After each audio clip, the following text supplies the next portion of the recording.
O mês de maio é o mês de conscientização sobre o câncer do cérebro.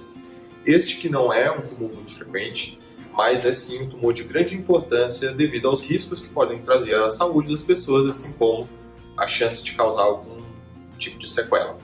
A gente vai falar bastante sobre o que é realmente o câncer de cérebro, como prevenir, se há métodos eficazes de prevenção, como identificar o paciente, aquele sintoma é ou não é relacionado ao câncer de cérebro e como tratá-lo. Acompanhem ao longo da semana os nossos vídeos.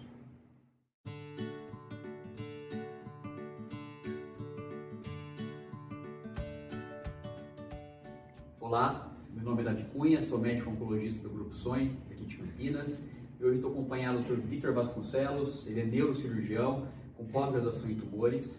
Está no mês de maio, é um mês de conscientização do câncer de cérebro. E hoje a gente vai discutir alguns tópicos importantes e reforçar sobre a importância do diagnóstico precoce. Dados do INCA mostram que o câncer do nervo central é o 10º mais frequente nas mulheres, o 11º mais frequente nos homens, e é estimado para o ano de 2020 mais de 11 mil novos casos. Então eu gostaria de saber, Dr. Vitor, o que são os tumores do sistema nervoso central? Muito obrigado pelo convite, Davi. O sistema nervoso central envolve tanto o encéfalo quanto a medula. Os tumores que acometem, portanto, tanto o cérebro, o encéfalo, que é o cérebro mais tronco cerebral, e medula, são os tumores de sistema nervoso central, que podem ser classificados tanto em tumores que nascem propriamente do tecido cerebral, do tecido nervoso, sendo os tumores primários, ou tumores que vêm de outros órgãos, como os metastáticos, né? E dentro dos tumores que envolvem o sistema nervoso central, podemos ter tumores que são benignos, que tendem a crescer lentamente, ou tumores malignos, que normalmente crescem mais rápido, são os ditos cânceres. Quanto ao diagnóstico de câncer de cérebro, realmente é um desafio, porque muitas vezes o paciente pode estar totalmente assintomático, ou outras vezes, no outro extremo, ele está com muitos sintomas. Então, tem que ser sempre muito individualizado. Então, gostaria de saber do Vitor quais seriam os passos ideais para fazer um diagnóstico de um câncer de cérebro. De fato, Davi, o fato de muitas vezes o paciente ser assintomático ou até ter sintomas comuns do dia a dia pode dificultar o diagnóstico. Mas o diagnóstico é feito com base em observação dessa história clínica sugestiva, uma alteração neurológica, uma cefaleia de padrão diferente, dor de cabeça mais prolongada, associada a esses outros sintomas neurológicos, ou muito intensa, por exemplo. E nestes pacientes, sim, é feito um exame, normalmente radiológico, que é a ressonância de crânio com contraste. Este é o exame padrão ouro para identificação do câncer do cérebro. Só que muitas vezes também, apesar de o exame radiológico ser bastante sugestivo, muitas vezes a gente tem outras possibilidades de doenças do sistema nervoso central que não necessariamente são cânceres, como doenças autoimunes, esclerose múltipla. Então, surge em alguns casos a necessidade de fazer uma biópsia, que é um procedimento minimamente invasivo, para retirar uma pequena parte um fragmento pequeno daquele tumor e, após uma análise de histopatológico da biópsia, a gente definir realmente o diagnóstico. Falando um pouco sobre os fatores de risco do câncer de cérebro. Talvez dos tumores que a gente conheça, esse é o que a gente menos sabe, quais são realmente fatores que aumentam a chance de a gente desenvolver esse tumor. E existem alguns mitos relacionados a isso. Então eu gostaria de saber a opinião do Dr. Vitor, quais são realmente fatores comprovadamente que aumentam esse risco e se é mito que telefone celular, uso de adoçante como aspartame e traumas cranianos que podem aumentar ou não o risco de câncer. De fato, isso é um tema muito relevante, porque todos nós queremos saber como evitar, dada a relevância do tipo de câncer dos que se trata, para saber o que pode atuar realmente para a prevenção.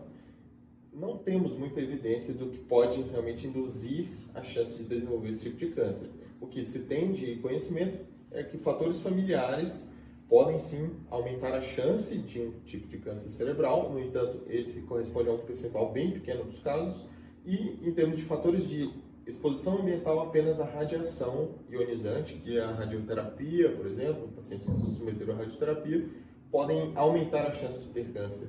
Mas outros fatores, como uso de celular, adoçante ou trauma, não têm correlação e muito se pesquisa de riscos ambientais relacionados a detritos industriais. Isso é importante, mas até o momento não tem comprovação que são fatores de risco. Agora vamos falar um pouco sobre exames para prevenção. Seria se existe algum exame de rastreamento, que é fazer o exame na população sem nenhum sintoma para tentar fazer o diagnóstico precoce. A gente faz muito isso para câncer de intestino, que a gente indica a colonoscopia, para câncer de mama, que a gente faz a mamografia, para câncer de colo de útero, que a gente faz o Papa Nicolau.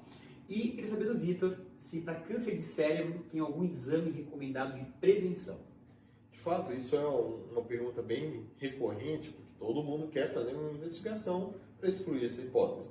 No entanto, não é recomendável, em princípio, para a população geral que se submeta a um exame a determinado momento da vida, porque não há evidência de que isso vá prevenir em longo prazo o surgimento de tumores ou que até sirvam para melhorar o desfecho em termos de tratamento.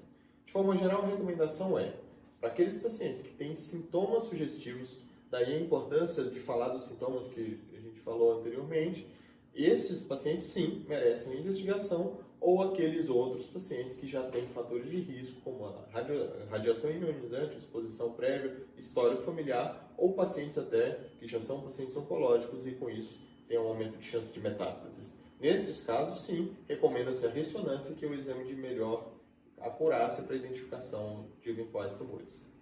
No nosso tema de câncer de cérebro, hoje a gente vai conversar um pouquinho sobre sintomas. A gente sabe que esse é um tumor que pode apresentar de várias formas, desde pacientes assintomáticos, pacientes com sintomas inespecíficos, como dor de cabeça, e sintomas mais relacionados a alterações cerebrais. Então, gostaria de saber do Vitor quais são os sintomas que a gente deve nos preocupar e quando que a gente vai diferenciar uma dor de cabeça que merece uma investigação ou não. Isso, Davi, é um tema muito importante porque muitos dos sintomas são comuns ao dia a dia, né? De fato, o tumor ele pode causar sintomas relacionados à própria presença do tumor no cérebro, causando alterações que são ditas focais, como convulsões, fraqueza de algum lado do corpo, alterações da fala ou da visão. Podem causar sintomas relacionados ao aumento da pressão do interior da cabeça, que são os sintomas associados como sonolência, dor de cabeça, algum tipo de náusea ou até vômitos. E podem ser completamente assintomáticos, porque muitos tumores vão crescendo lentamente e o cérebro vai se adaptando àquela realidade. Vamos tocar no assunto da cefaleia. É o mais importante de distinguir, porque a grande maioria não é tumor, mas aqueles que são pacientes que nunca têm cefaleia ou que têm uma cefaleia com mudança do padrão, principalmente associada a esses demais sintomas, merecem investigação. Seguindo o nosso tema de câncer de cérebro, hoje a gente vai conversar um pouquinho sobre sintomas. A gente sabe que esse é um tumor que pode apresentar de várias formas, desde pacientes assintomáticos, pacientes com sintomas inespecíficos, como dor de cabeça, e sintomas mais relacionados a alterações cerebrais. Então, gostaria de saber do Vitor quais são os sintomas que a gente deve nos preocupar e quando que a gente vai diferenciar uma dor de cabeça que merece uma investigação ou não. Isso, Davi, é um tema muito importante porque muitos dos sintomas são comuns ao dia a dia, né? De fato, o tumor ele pode causar sintomas relacionados à própria presença do tumor no cérebro, causando alterações que são ditas focais, como convulsões, fraqueza de algum lado do corpo, alterações da fala ou da visão. Podem causar sintomas relacionados ao aumento da pressão do interior da cabeça, que são os sintomas associados como sonolência, dor de cabeça, algum tipo de náusea ou até vômitos. E podem ser completamente assintomáticos, porque muitos tumores vão crescendo lentamente e o cérebro vai se adaptando àquela realidade. Vamos tocar no assunto da cefaleia. É o mais importante de distinguir, porque a grande maioria não é tumor, mas aqueles que são pacientes que nunca têm cefaleia ou que têm uma cefaleia com mudança do padrão, principalmente associada a esses demais sintomas, merecem investigação. O tratamento do câncer de cérebro deve ser individualizado, né, e conduzido por uma equipe multidisciplinar. Por isso que todos os nossos pacientes, a gente discute em equipe para achar a melhor estratégia para o sucesso.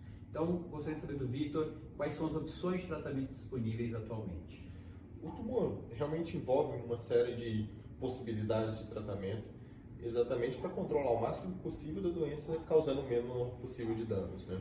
A gente pode envolver tratamentos que partem da envolvem a parte cirúrgica, a neurocirurgia propriamente dita, em que é removido o tumor, que serve tanto para o tratamento quanto para o diagnóstico, de certeza. a gente pode lançar mão também do tratamento da radioterapia, em que é feita uma radiação ionizante de modo totalmente não invasivo para tratar o tumor, ou a parte que a oncologia atua no plano terapêutico da quimioterapia. O mais importante é que este tumor ele seja debatido em conjunto com outras especialidades, até com patologia, radiologia, para a gente chegar à correta definição da melhor proposta dessa sequência de intervenções, a fim de aumentar a qualidade de vida do paciente, aumentar a sua chance de cura e para que todos os profissionais envolvidos saibam o limite do que cada terapia pode chegar e assim escolher o melhor caminho para cada paciente.